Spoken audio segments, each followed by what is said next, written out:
I believe that every diagnosis, every disability, especially things like autism and ADHD and things like that, like it can really be a superpower. And that's why we have a superhero theme at Ability Innovations, because there's things that these kids are able to do that just regular run-of-the-mill people like us we can't even do it. We can't even fathom how to do that, but it just is so close to who they are.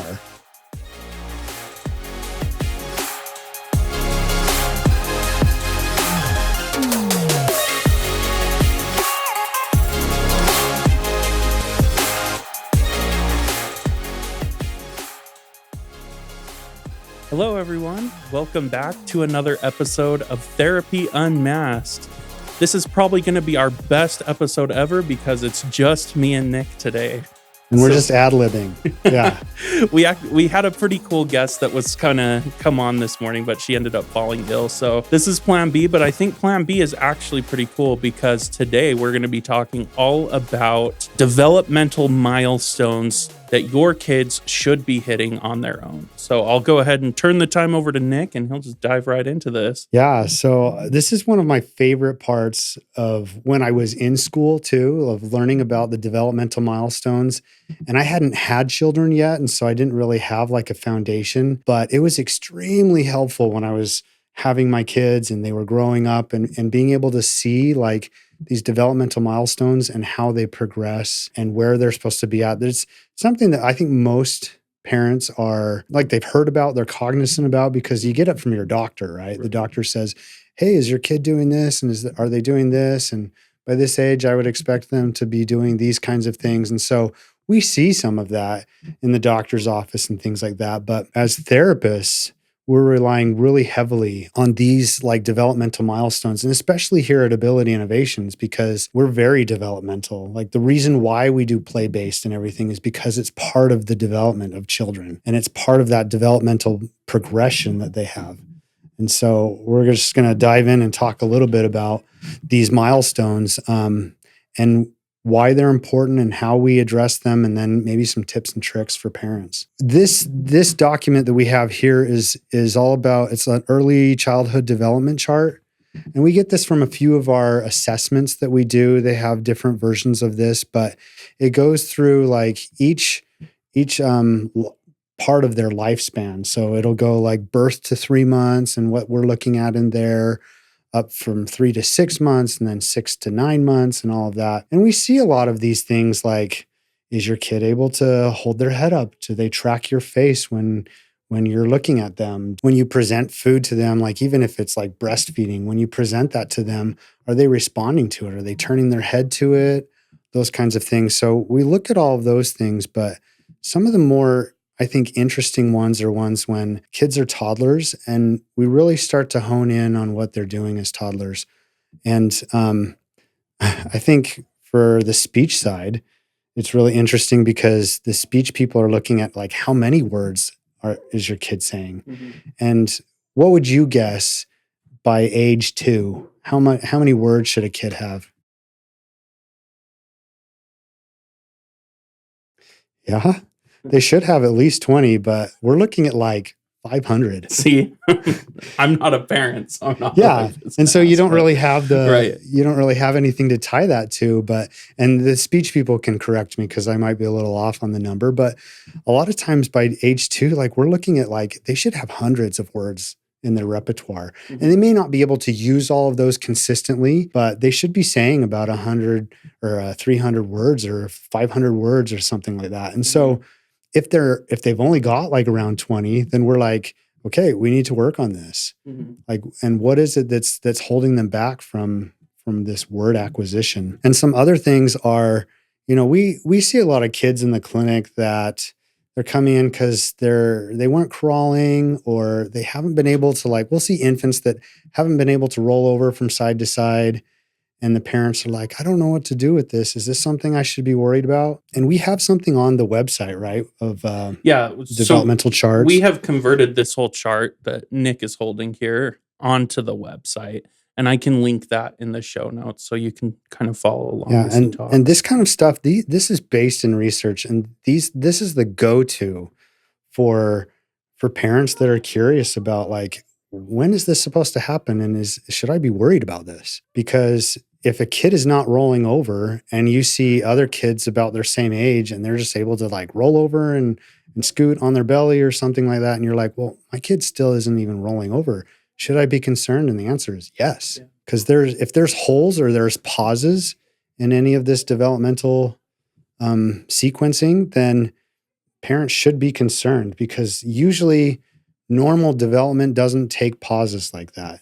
Maybe small, brief ones, but if they're outside of that window where they're like, this is supposed to happen between these months, if they're outside of that window, then yeah, we really should get them into therapy and see what's going on, because there could be a myriad of things that are causing that. I heard I think it was one of the therapists here, and they had said it's hard to really look at your own child objectively with these milestones. And that's why it's helpful to bring them in for like a consultation, for example, so that you can get an objective opinion from a licensed therapist on, are my kids actually in the spot they're supposed to be for their current growth and development. So I think like as a parent, it's important to recognize that you kind of look at your own child differently than you do other kids. So you might purposely or subconsciously be missing some of these issues that your children have. And so that's why it's important to still bring them in and see. And I think that having people, like we used to do a thing back when I was in school, there was a program called Parent to Parent. And we would just talk about like these milestones, but in an informal setting with parents. They could just come in and ask and show us like what their kid is doing, and then we could give them advice. And I think that those kinds of programs are helpful because, I mean, as parents, we don't really know how to assess what our kids are doing or not doing. Mm-hmm. I mean, we look at like their nieces and nephews, or, you know, most of us have never had like a lot of exposure to kids. And, you know, as therapists, we're seeing like hundreds of kids all the time, like hundreds a week, and all different kinds of kids. And so we get a really good sense of these developmental milestones and where kids should be. But also we have this kind of data from research that really helps drive where normal development should be and how we get kids to that. Yeah. Or even just like bridging gaps. Like they may not be able to do this, but for instance, like if a kid doesn't really learn how to crawl, maybe they're scooting across the floor, but then they have older siblings, for example, they're just running around. So they're like, oh, that's what I'm supposed to be doing. So they just get up and start walking and toddling, but they never got to that crawl stage, really. That's a gap, right? And we have to bridge that gap. We have to close that gap if we can. And the things that we do that are sequential, they teach our brains and our bodies certain things that we need for later on. For example, the crawling. If a kid is not crawling, then they don't learn to like hold their head up and look straight forward. And so where that comes into play later in life is reading. Because when you're reading and you're going from here up to here in a classroom, you're seeing what's on the board, and then you're looking down and you're reading what's on your worksheet or in your book, and you're constantly switching back and forth. That develops in crawling. And so if you don't crawl, if you're not getting that input, then all of a sudden kids struggle in reading, and everybody's like, well, why is there so much like struggle nowadays for reading? Like, why are kids struggling so much? Well, it's because we haven't really known that these developmental milestones are so important. And kids are missing some of the input that they need to really develop these parts of their brain. So everything that's on here is extremely important. And another one that was really interesting was during COVID. Like we saw a huge uptick in the need for speech after COVID, because so many people like kept their faces covered, even at home. And we wore masks. And then these kids, they didn't get to see lips move. They didn't get to see where the sound was coming from their parents or the people around them, because it was muffled, and it was also like through a mask. So they didn't get to see that. But it's interesting to think that your kids are modeling your speech behaviors. Yeah. And if they can't see it, how do they model it? Yeah.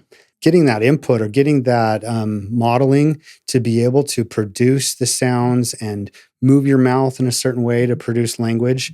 Like if they weren't getting that during COVID, then we have to help with that.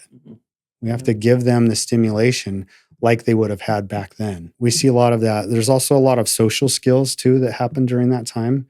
So we also saw an uptick in the need for social skills because kids weren't socialized. I mean, they interacted with people at home, but you get really used to interacting with 4, 5, 6 people at home. Yeah. But you never see other kids because you never go to the park because it was, a scary place. So then the kids, they don't know what their peers are doing. They don't know like social norms or social appropriateness because that's usually modeled through their interaction with others. Yeah. And a lot of kids weren't even going to school. Right. And so even older kids, like they didn't get enough of that feedback and that information that they need. And so a lot of issues with social skills from that. Wow. There's some of these things in the developmental milestones that we look at that it might be lack of exposure. It might be that there's something getting in the way. Like we often talk about primitive reflexes and how when we move and we do things in our daily life, it reshapes our brain. And these reflexes that were there as babies, that's how they integrate. That's how they work themselves out. So if they've got issues with primitive reflexes like interrupting into their daily movements, then they have to figure out how to get that input that helps resolve those issues. And so we do a lot with primitive reflex, what we call integration from that. And what we're looking at is, can they meet these milestones? Or is there something like primitive reflexes getting in the way? There could be a whole myriad of other things. Like there's lots of like disabilities and diagnoses that interrupt that too. But sometimes you just need a little bit more exposure, or you need like a keen eye or trained people that can say like, when you're doing this at home, do it this way. So we'll talk a little bit more about that in a minute. But I also wanted to talk about how like this chart right here goes all the way up to 60 to 72 months. So that's like 5 to 6 years old, right? And then there's other charts that go all the way up to like 15. Yeah. And we know that like even most teenagers don't have a fully developed brain. Right. Like that usually doesn't happen till around 21. Right. And so if kids are still developing their brains and their bodies, even through their teenage years and things like that, can they still struggle with meeting their developmental milestones? The answer is yes. Yeah. And so it's very important to what we do. And actually on our building here, I was just remembering, like it says, reaching milestones on the building. Yeah. And it's because of that, because we're very developmental. And the way that we address this is by getting it into the home, getting the kids to find something simple to do that they can work on at home, because most of their time is spent at home. Or there's things that they can do just in their daily life that really make the difference in some of these kinds of things, the developmental milestones. I was thinking too, with your last point of, there are sometimes things like, disabilities or other learning disorders that come into play.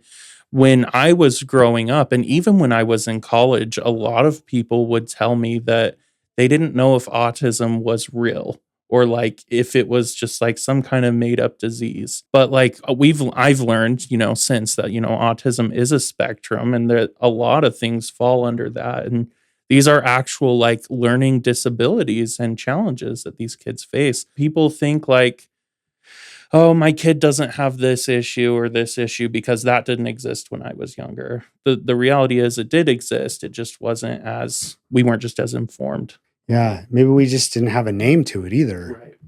And we didn't have the research to back up what it actually is, right? I remember that too, like them saying back in the day that, autism was just part of something else, or, they had terms for it, but they didn't really know what it was. Mm-hmm. And now we know, because of like brain scans, that their brains are actually wired differently than everybody else's. And so that also creates gaps in their milestones. Like that's why sometimes like they really struggle socially, or they really struggle with fine motor. And that's because of how their brains are wired. And it's a spectrum because every brain is different. Right. And I've talked to like some of my friends who have kids, and and they'll tell me things like, I'm just really worried, like he's showing early signs of autism or things like that. And honestly, like there's really nothing to be worried about because your kid isn't broken. Like there's nothing like inherently bad about your child. It's just they have certain issues going on in their life that's preventing them from meeting their goals.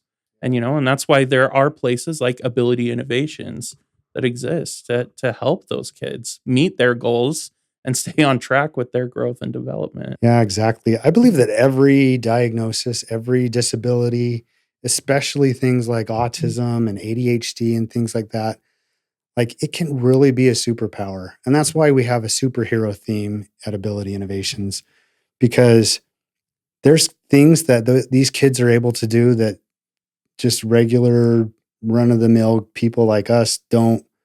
We can't even do it. We can't even fathom how to do that. But it just is so close to who they are that they can just do amazing things. And that's why we have like so many people that are on the spectrum or things like that that are neurodiverse Mhm. that have changed our world. Yeah, like a lot Because of like the biggest like millionaires and billionaires exactly. are very open about being on the spectrum and stuff. So. And their brains are different. Mhm. And we live in a world where like technology, for example, is progressing so rapidly that we don't even know what it's going to look like in the next 10 years. Yeah.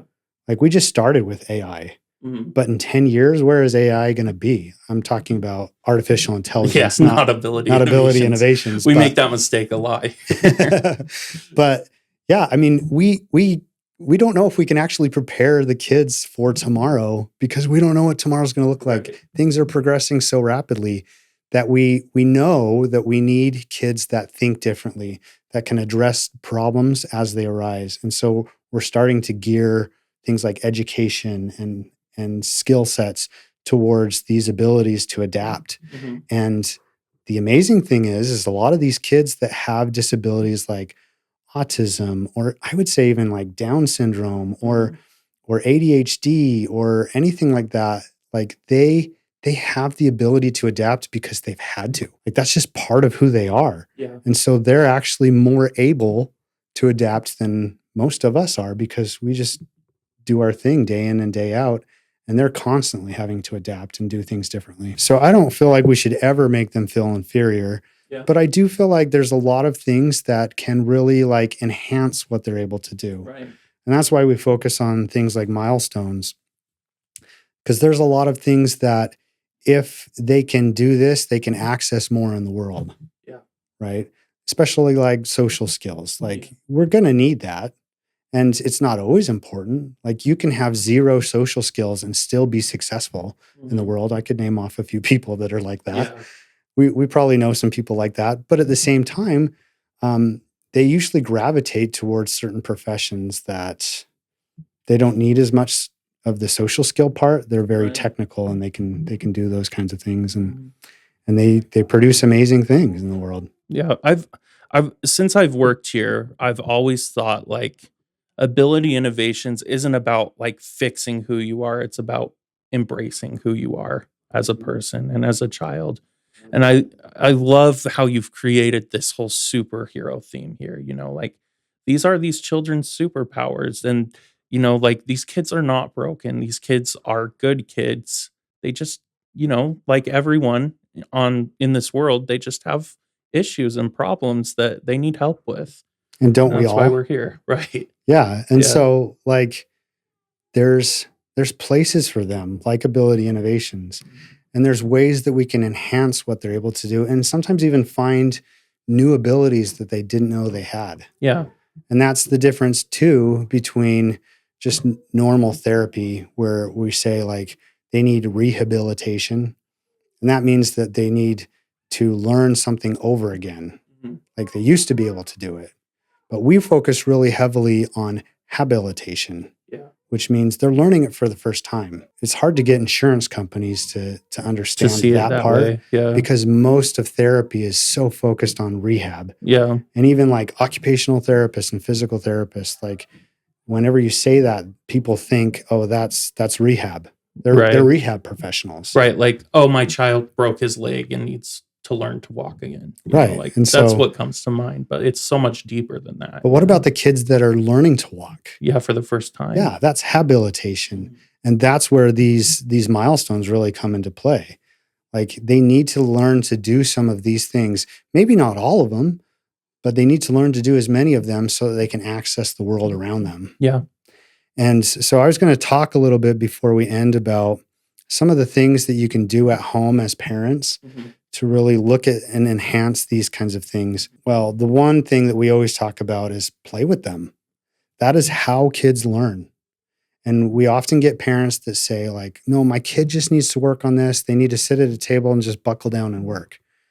And that's not how kids learn. That's not how the young in all of the world, like you don't see tigers just sitting around practicing one skill over and over and over until they've got it. They do that through play. And our kids are the same way. Like we get kids engaged in activities that they are interested in, and their brains work so much better when it's engaged in play. And that's, research based as well. Like it might take, I think one of the therapists was saying this quote, and I'm probably going to misquote it, but they were saying like, it takes like 127 times to learn one skill. Unless it's through play, then it takes 4. Wow. Or 8 or something like that. Yeah, right? I think I remember hearing that in one of our meetings. Isn't that crazy? Yeah.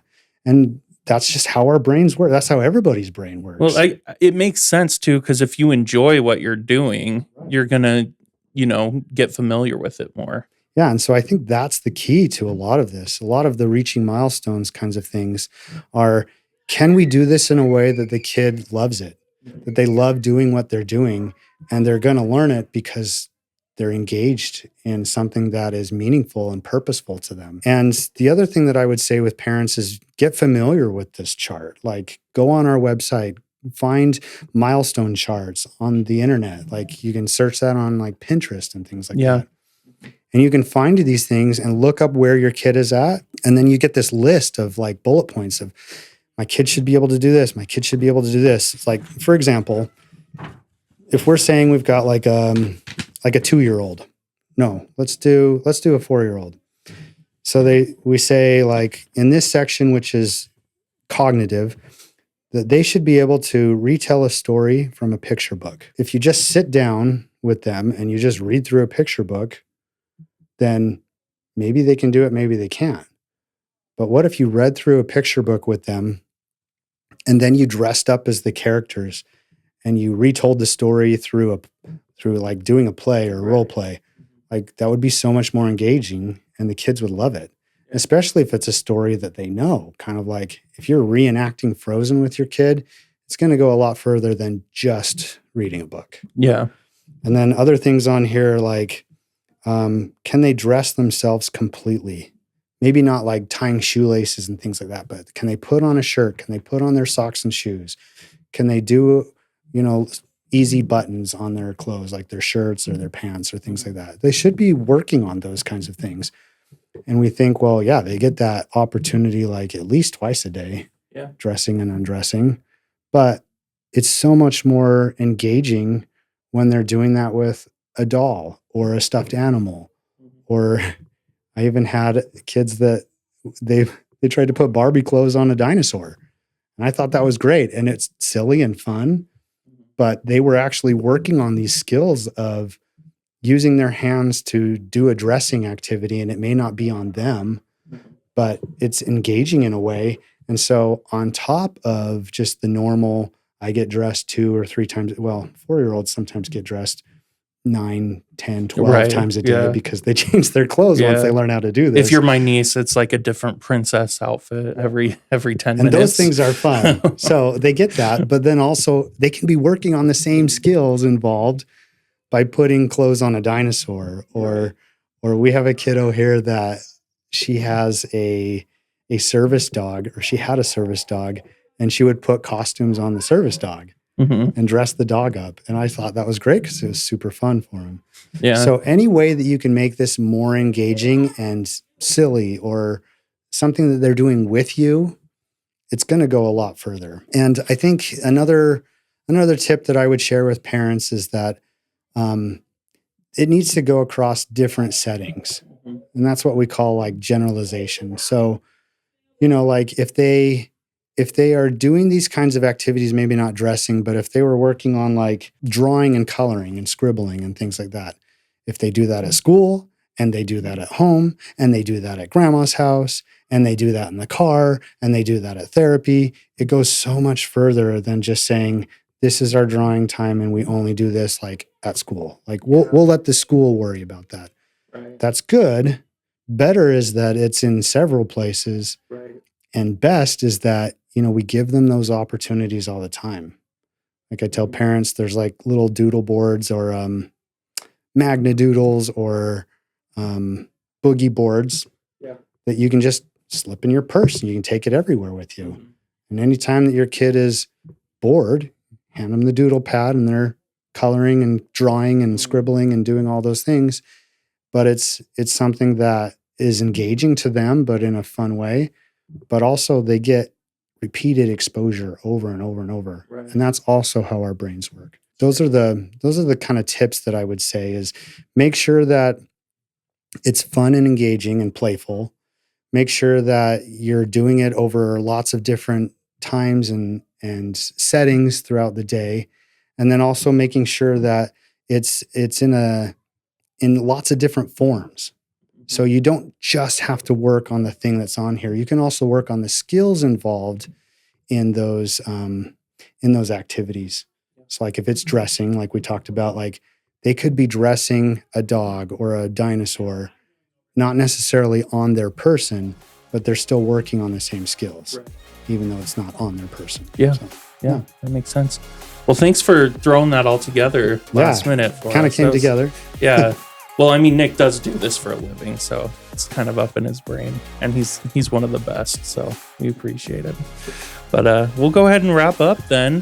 Thank you for joining us for this episode of Therapy Unmasked. As always, feel free to reach out to us through our website at abilityinnovations.com. I'll put in the show notes a link to these developmental milestones that Nick was talking about. We've gone through and ages 0 to 6, you can find all of the milestones that we focus on here at this clinic. And you can, make it fun with your kids. Look, see where your kid is at, and then kind of test them, but do it in a fun way and just see if they're hitting these milestones. And if you feel like you need support, like always, feel free to schedule a free consultation with us. We're definitely here as a resource to help you with that. We also have tons of like blogs and articles and other podcast episodes. So we just don't want you to feel alone, because we know that parenting can be difficult sometimes. It can be stressful, but we're here to help, and we're here to help your kid develop their superpowers and become the best version of them that they can be. Yeah, and I think too, if you're at home and you just have questions, but you don't live anywhere close to an Ability Innovations location, and just give us a comment in the comment section, or help us reach out to you somehow, and we'll help you with some of these milestones, like in figuring out some things that you could do at home. Yeah, for sure. Well, that'll be everything. So we'll see you in the next episode. Bye.